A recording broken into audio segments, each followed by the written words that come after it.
दोस्तों, आज की कहानी एक बाप की जिंदगी पर आधारित है, जिसको सुनकर हर उस आंखों से आंसू निकल जाएगा जो अपने माँ बाप से प्यार करते हैं। कहानी को पूरा सुनिएगा, बहुत जबरदस्त कहानी है। मैं सुमैया महमूद एक आम सी घरेलू औरत हूँ। हम मियाँ बीवी में बहुत मोहब्बत और चाहत थी। मेरे पति महमूद बहुत अच्छी आदत के थे, लेकिन मेरी भी यही कहानी है जो अक्सर औरतों की होती है।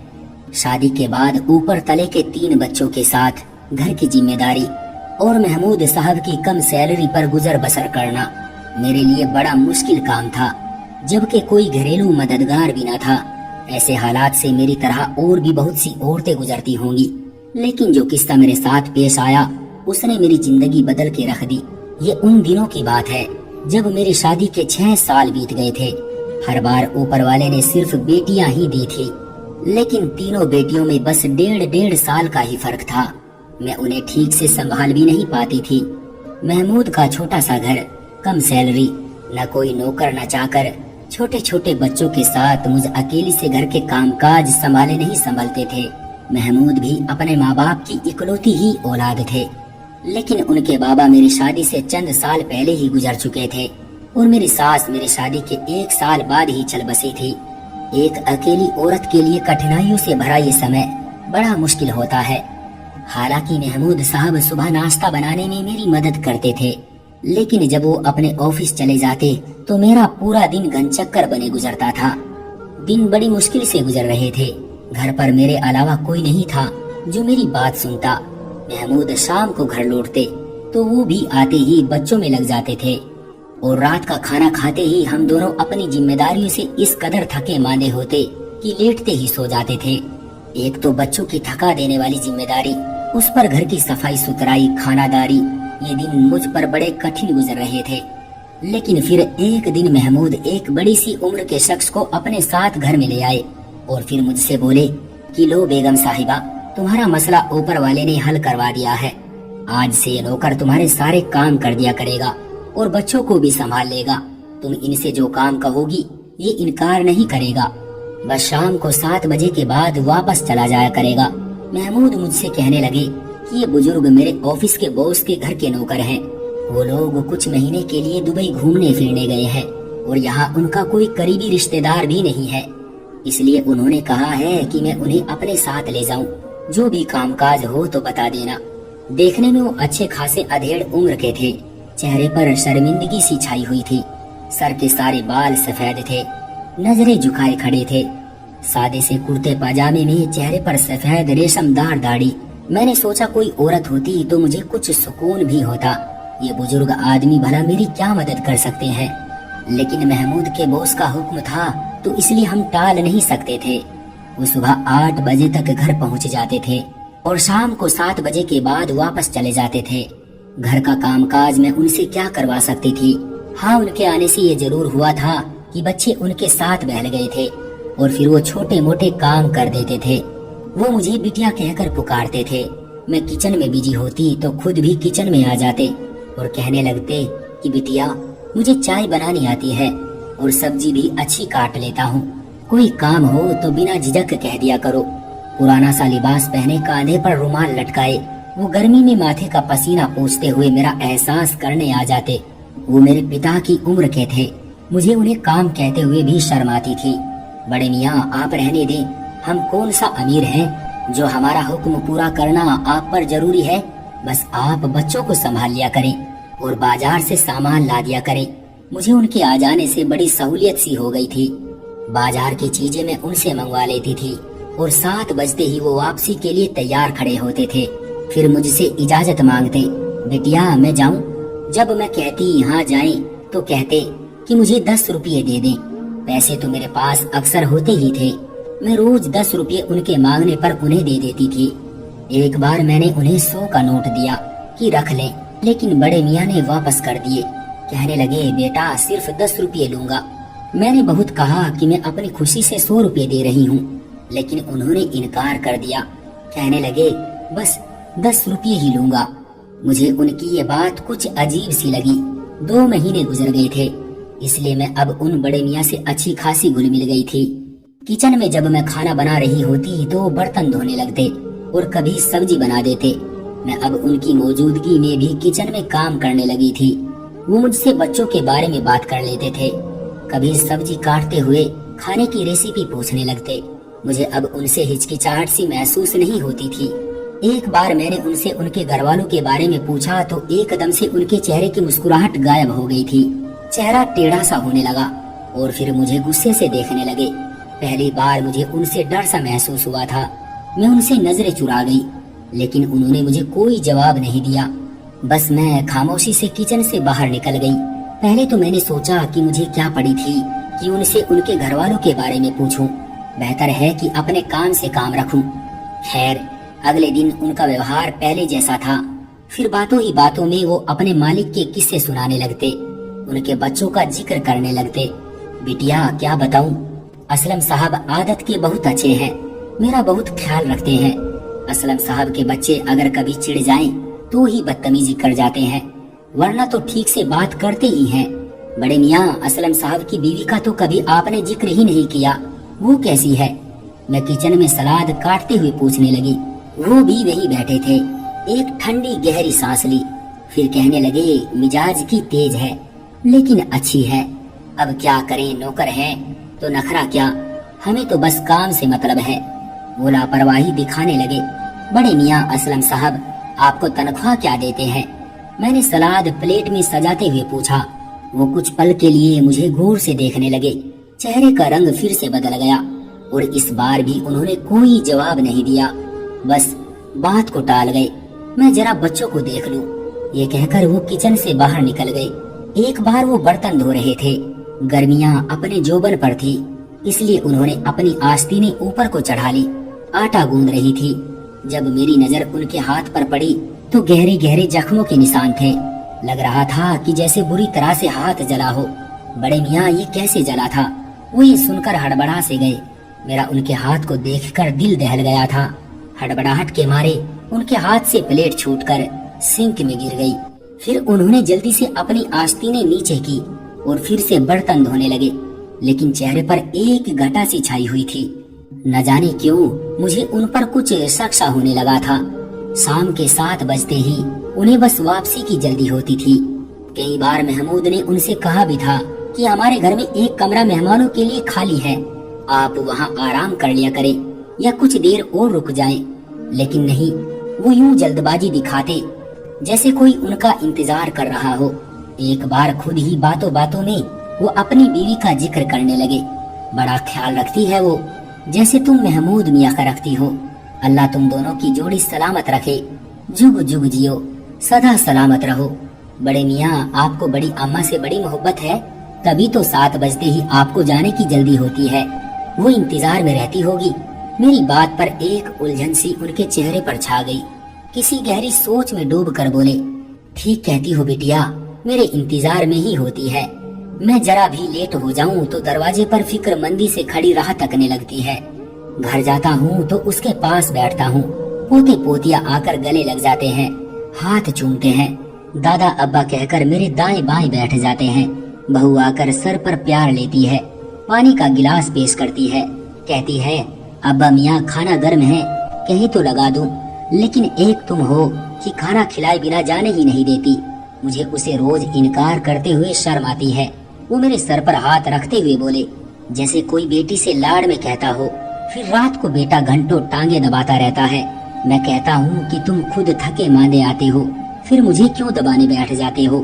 ارے میں بھی دن بھر کرتا ہی کیا ہوں، محمود میاں اور سمیہ مجھے کام کہاں کرنے دیتے ہیں، میرا بڑا خیال رکھتے ہیں، لیکن کہتا ہے، ابا میاں جب تک آپ کی سیوا نہ کر لوں تو مجھے نیند نہیں آتی۔ میں ان کی باتیں سن کر کہیں کھو سی گئی تھی اور سوچنے لگی کہ بڑی اچھی نیک اولاد ہے جو ماں باپ کی اتنی سیوا کرتی ہے۔ پھر بڑے میاں بولے، اسلم کی ماں جب تک دن بھر کی ساری باتیں مجھے نہ بتا لے اسے کہاں چین پڑتا ہے، بس اس کی باتیں ہی ختم نہیں ہوتی کہ میری آنکھ لگ جاتی ہے۔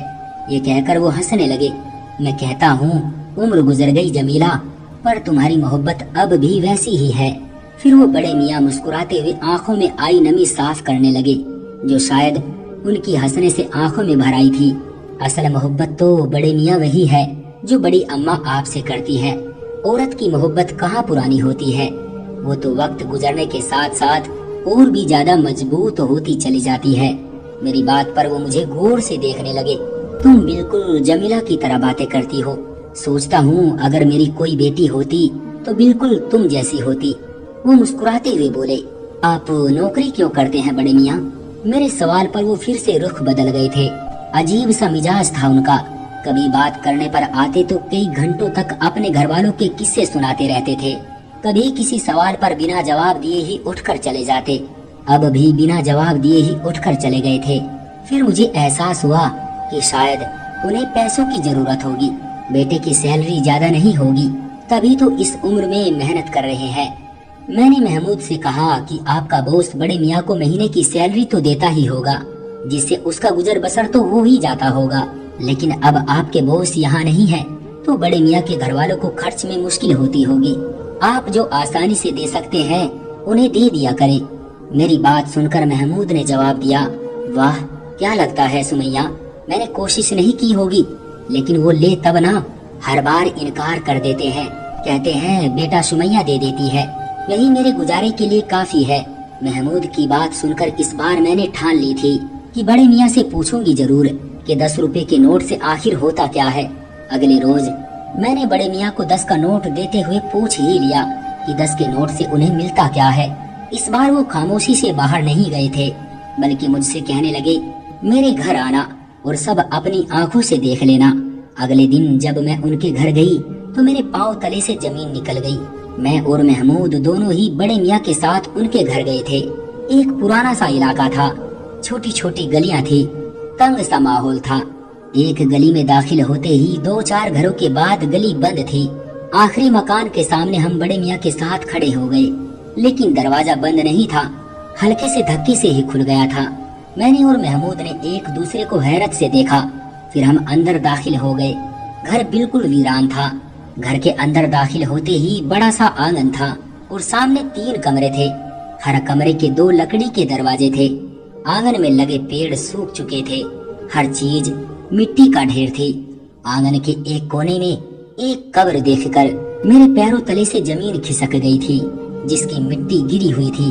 घर में कोई और मौजूद नहीं था, वीरानी का राज था। बड़े मियाँ की चारपाई भी उस कब्र के बाईं तरफ बिछी हुई थी। करीब ही मिट्टी का घड़ा रखा हुआ था और उस पर स्टील का गिलास जो उल्टा रखा था। बड़े मियाँ सबसे पहले उस कब्र पर गए। जमीला देखो तो सही, कौन आया है?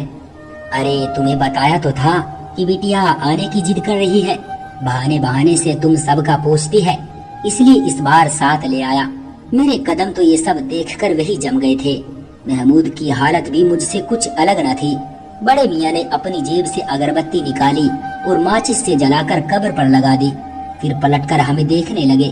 तुम दोनों क्यों रुक गए? अरे आओ ना, तुम पूछती हो कि मैं 10 रुपये क्यों लेता हूँ। जमीला को अगरबत्ती की खुशबू बड़ी पसंद है, इसलिए उसके लिए ले आता हूँ। खुश हो जाती है बेचारी। चलो तुम्हें अपनी बहू से मिलवाता हूँ, बावर्ची खाने में होगी। वो मेरे लिए खाना तैयार करके रखती है कि अब्बा मियाँ को आते ही भूख लगी होगी। ये कहकर वो मेरे पास आए, मेरा हाथ थामकर अपने बावर्ची खाने में ले गए, जहाँ की हालत भी बाकी घर जैसी ही थी। खाली बावर्ची खाना था, चंद स्टील के बर्तन थे, वो भी मिट्टी से सने हुए। मुझे लगा शायद उनकी फैमिली किसी हादसे का शिकार हो गई है। सभी शायद दुनिया छोड़ चुके हैं, इसलिए ही बड़े मियाँ तन्हाई का शिकार हैं। उसी से बचने के लिए बिना सैलरी के काम करते हैं। फिर वो मुझे और महमूद को अपने बेटे के कमरे में ले गए। हालांकि कमरे में कोई नहीं था, लेकिन दीवार पर लगी तस्वीर देखकर महमूद और मेरे होश उड़ गए थे। खौफ की नजर से हमने बड़े मियाँ को देखा था। तस्वीर में बड़े मियाँ अपने बेटे और बहू के साथ खड़े मुस्कुरा रहे थे। बेटा जवान 21-22 साल का लग रहा था और बहू शायद 19-20 साल की होगी। महमूद की आंखें फैली हुई थी। ये तो असलम सर है। महमूद ने तस्वीर के सामने उस नौजवान की तरफ उंगली उठाकर हैरत से कहा। उनके मुंह से ये सुनकर अब मैं सुन्न सी होकर रह गई थी। मैंने आज तक महमूद के बॉस को नहीं देखा था, बस जिक्र ही सुना था। बड़े मियाँ आप असलम सर के बाबा हैं? महमूद की आवाज हैरत के मारे कांपते हुए निकल रही थी। बड़े मियाँ की आंखों से आंसू जारी हो गए। नहीं बेटा, मैं तो उसका नौकर हूँ। अब वो फूट फूट कर रोने लगे थे। महमूद ने आगे बढ़कर उन्हें अपने साथ लगा लिया। अब वो महमूद के गले लगकर फूट फूट कर रो रहे थे। मेरी आंखें सब देखकर पथरा सी गई थी। मेरा घर बार, मेरा सब कुछ बर्बाद हो गया है बेटा। मैं तो आज तक ये नहीं समझ पाया कि मेरा कसूर क्या था।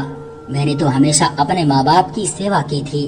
बेटे की अच्छी परवरिश की खातिर, उसे अच्छी शिक्षा दिलवाने की खातिर खुद पर नींद चैन सब हराम कर लिया था। शुरू से ही मैं रफी साहब के घर नौकर था। उस वक्त मुझे रोज 10 रुपए तनख्वाह के मिलते थे। उससे मेरा घर अच्छा चल रहा था। मेरी ड्यूटी रात 8 बजे तक की थी। असलम छोटा था। मेरी बीवी पूरा दिन घर में मेरे माँ बाप की सेवा में गुजार देती थी। कभी इतनी हिम्मत भी नहीं कर पाई कि मेरी माँ के किसी काम को इनकार करती या मेरे बाप को आंख उठा कर देखती। बस सर झुकाए दिन रात सास ससुर की सेवा में गुजार दिए। मैं 9 बजे तक घर लौटता था। अपने बाबा की टांगे दबाकर माँ की दिल की बातें और शिकवे सुनकर बीवी के पास जाने की बारी आती थी। बस वही 1-2 घंटे की हमारी अपनी जिंदगी थी। हम हंसते थे, बातें करते थे। असलम की पैदाइश के बाद हमने खुद को पूरी तरह से बदल लिया था। हमने सोचा कि हम तो शिक्षा से अनपढ़ हैं, इसलिए लोगों की नौकरी करके उनके झूठे खाने खाने पर मजबूर हैं। बेटा पढ़ लिख जाएगा तो हमारे भी दिन बदल जाएंगे। वक्त आगे बढ़ता रहा। मेरे माँ बाप भी एक के बाद एक दुनिया से चले गए। कब मैंने बाप की चारपाई संभाली और कब जमीला ने अम्मा की जगह ले ली, कभी खबर भी ना हुई। हमारे स्याहबाल, खूबसूरत जवानी, असलम की परवरिश और ख्वाहिशात के सामान इकट्ठे करते करते बुढ़ापे की दहलीज पर पहुंच गई। असलम अब नौकरी पर लग चुका था। मैंने अपने सेठ रफी साहब से कहकर असलम की उनके ऑफिस में नौकरी लगवा दी। वो भी मेरी बात मान गए, क्योंकि मैंने सारी जवानी उनके घर की सेवा में गुजारी थी। बस रोज के 10 रुपए की सैलरी पर बाकी वो अपने घर का बचा खाना और झूठे कपड़े दे देते थे, जिन्हें पहन पहन कर मैंने और जमीला ने वक्त गुजारा था। रफी साहब की एक ही बेटी थी, गुलनाज, इकलौती थी, इसलिए घमंडी और बदतमीज भी थी। मुझे तो नौकर कहकर पुकारती थी, लेकिन बहरहाल जब मैं नौकर था तो नखरे क्या दिखाता। बात यहीं तक रहती तो तकलीफ न देती। असलम की सैलरी अच्छी लग गई थी। मैंने सोचा अब हम दोनों बुढ़े बुढ़िया के भी दिन बदल जाएंगे। मैं भी अब नौकरी छोड़कर घर बैठ जाऊंगा।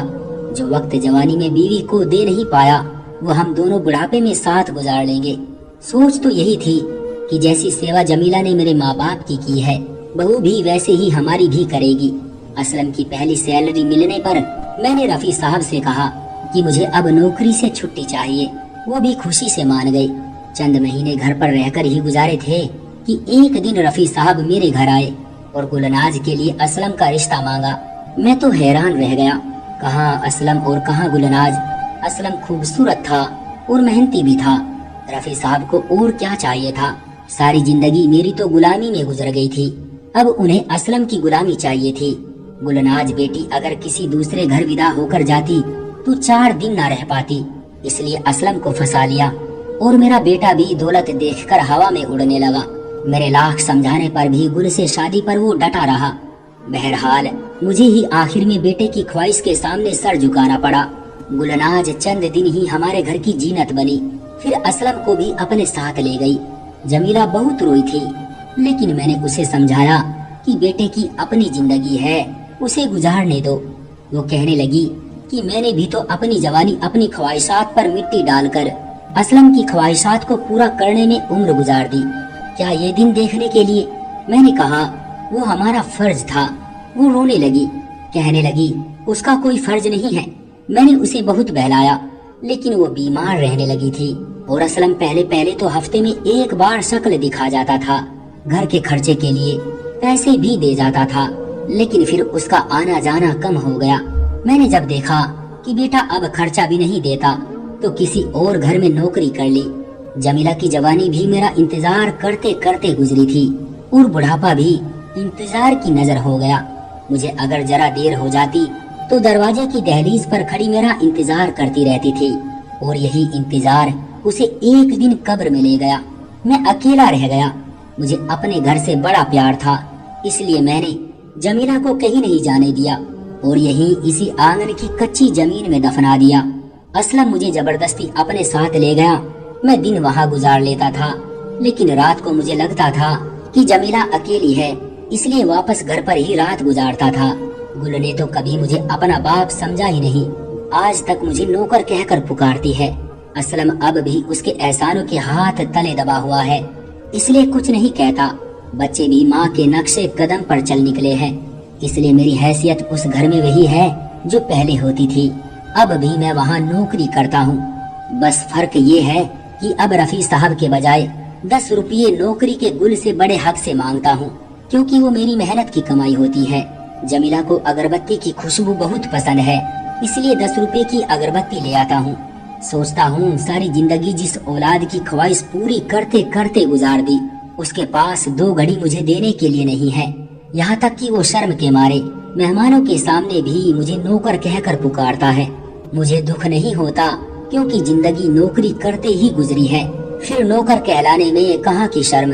अब जमीला को वक्त देने का वक्त आया तो उसका वक्त पूरा हो चुका है, लेकिन फिर भी उसके पास बैठता हूँ, बातें करता हूँ।